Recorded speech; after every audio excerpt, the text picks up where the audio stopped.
جیسے حکم آیا ہے کہ فجر کی نماز کی سنتیں گھر پر پڑھ کر مسجد میں آئیں، یہ حکم نہیں ہے،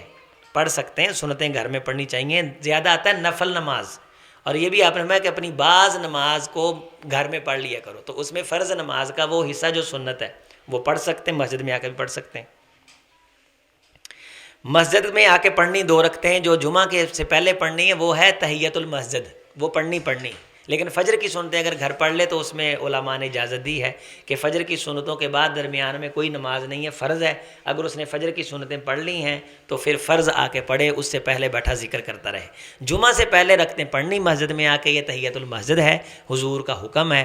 اور بڑے دھیان سے بیٹھنا ہے، لوگوں کا احترام وقار ملحوظ رکھنا ہے۔ یہ آج کی ریکارڈنگ، اور جمعہ میں بھی ایک حصہ میں نے اس گفتگو کا بیان کیا، جو کچھ مسئلے یہاں بیان نہیں ہوئے وہ لنک بھی سن لیں، یہ بھی سن لیں، یاسین صاحب والا لنک بھی دیکھ لیں، اور اسے کوشش کریں کہ 1-2 بار موبائل آپ کے پاس ہیں، ساتھیوں سے بات کو شیئر کر دیں، اور 1-2 بار کسی کو یہ باتیں بتا دیں جا کے، انشاءاللہ یہ کیا ہوگا، یہ یاد ہو جائیں گی ساری زندگی کے لیے، تو بڑا ہی فائدہ ہوتا ہے وقت نکالنے کا، گفتگو کرنے کا۔ جب امام صاحب جماعت کروا رہے ہوں اور ہم تشہد پر بیٹھے ہوں اور تشہد کی دعا پڑھ لیں، کیا اس کے بعد جو وقت بچتا ہے امام صاحب کے کھڑا ہونے سے پہلے ہم اس میں کچھ ہاں جی دعائیں مانگ سکتے ہیں، اس میں عربی کی جو مسنون دعائیں وہ مانگ لیں۔ فرض نمازوں کے بعد قرآن سے کوئی صورتیں پڑھنی حدیث سے ثابت ہے، تو کچھ بھی پڑھیں، تلاوت کریں، تلاوت تو بہت اچھی چیز ہے۔ روٹین کے ساتھ کوئی بندہ سمجھتا ہے کہ خاص یہ صورت پڑھنی ہے، وظیفہ ہے، تو یہ بھی کوئی مسئلہ نہیں ہے، اس میں بھی کوئی حرج نہیں ہے، لیکن یہ کوئی فرض نہیں۔ قرآن فجر سے پہلے، سنتوں کے بعد، فرضوں کے بعد اگر کوئی تلاوت کرتا ہے، روٹین بناتا ہے، اسی بہانے کے میں مسجد میں آ گیا ہوں، 10 منٹ تلاوت کو بھی دے دوں تو ماشاءاللہ بڑی اچھی بات ہے۔ قاری صاحب جی، میرا آپ سے یہ سوال ہے کہ جب بندہ سوتا ہے پیٹ کے بل سوئے، یعنی الٹا سوئے، تو کیا الٹا سونے میں گناہ ہے کہ نہیں؟ کیا بندہ الٹا سوئے؟ منع ہے، رسول اللہ صلی اللہ علیہ وسلم نے الٹا لیٹنے سے منع کیا، یعنی منہ نیچے کرنا اور کمر اوپر کی جانب کرنا، اس سے منع کیا ہے۔ اور ایک شخص لیٹا ہوا تھا، آپ علیہ الصلوۃ والسلام نے فرمایا کہ سیدھا ہو کے لیٹ، اس طرح لیٹنا تو شیطان کا لیٹنا ہے، اور آپ صلی اللہ علیہ وسلم نے اسے شیطان کے خیال، شرارت سے تعبیر فرمایا، اس سے منع کیا ہے، یہ منع نہیں لیٹ سکتے، یہ بیماریاں بھی پھیلاتا ہے، سانس کی، دل کی بیماریاں۔ اس سب سے بڑی بات یہ کہ اللہ کے رسول کا حکم ہے کہ اللہ کے رسول صلی اللہ علیہ وسلم نے اس سے منع کیا ہے، اس لیے اس طرح نہیں سو سکتے۔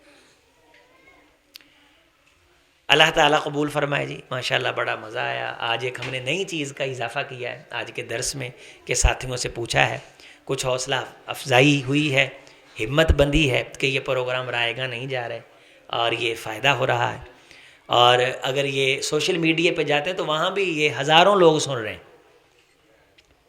علامہ صاحب آئے تھے، جمعہ کا طریقہ بتا کے گئے، آپ لوگوں نے بھی سنا ماشاءاللہ، وضو کا طریقہ میڈیا پہ بھی بہت دور تک پیغام گیا۔ گیموں والی بات جو میں نے پچھلے جمعے یہاں کی تھی، اس میں بے شمار لوگوں نے کمنٹ دیے کہ قاری صاحب واقعہ ایسا ہو رہا ہے، اور ہم نے الحمدللہ توبہ کی ہے۔ بات یہاں ہوئی اور دنیا بھر میں پھیلی، انڈیا کے کتنے سارے نوجوانوں نے سنی، ہم دیکھ رہے تھے، رپورٹ بھی لیتے ہیں نا ساتھی ماشاءاللہ، عمران بھائی ہیں، سجاد بھائی ہیں، آپ سارے ساتھی جتنے بھی، تو اس میں وہ لاکھوں تک گئے ہوئے تھے ویو ماشاءاللہ، باتوں کے، گفتگو کے۔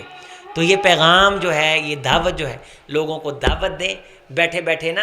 آپ موبائل نکال کے اس طرح کی گفتگو نکال کے آگے کر دیا کریں، ادھر آؤ موبائل دو، یوٹیوب پہ یہ تقریر لکھو، عظیم اختر لکھو، علامہ عبدالرزاق ساجد لکھو، اس قسم کے جو لوگ ہیں، عبداللہ ناصر رحمانی صاحب ہیں، حافظ مسعود عالم صاحب ہیں، خلیل الرحمن جوید صاحب ہیں، علامہ ہشام الہی ظہیر ہیں، یہ ان لوگوں کے جو خطبات پڑے ہوئے ہیں نا وہ نکال کے دے دیں، انہیں کہیں اسے سنا کرو، یہ دعوت عام کرو، چلتے پھرتے یہ دعوت عام کرو، حق کی دعوت کو پھیلاؤ۔ اللہ تعالی ہم سب کو دین کی سمجھ عطا فرمائے، اور ہم سب کو اللہ تعالیٰ پسند فرما لے، ہماری کمیوں کو تہیں اللہ معاف فرما دے، ہماری ان ٹوٹی پھوٹی کاوشوں کو پروردگار قبول فرما لے، ہمارے مال و جان میں اللہ برکتیں دے کہ ہم بے تحاشا اپنے دل کی خوشی سے وہ کام کریں کہ جس سے ہمارا اللہ ہم سے راضی ہو جائے۔ سبحان ربک رب العزت عما یصفون وسلام علی المرسلین والحمد للہ رب العالمین۔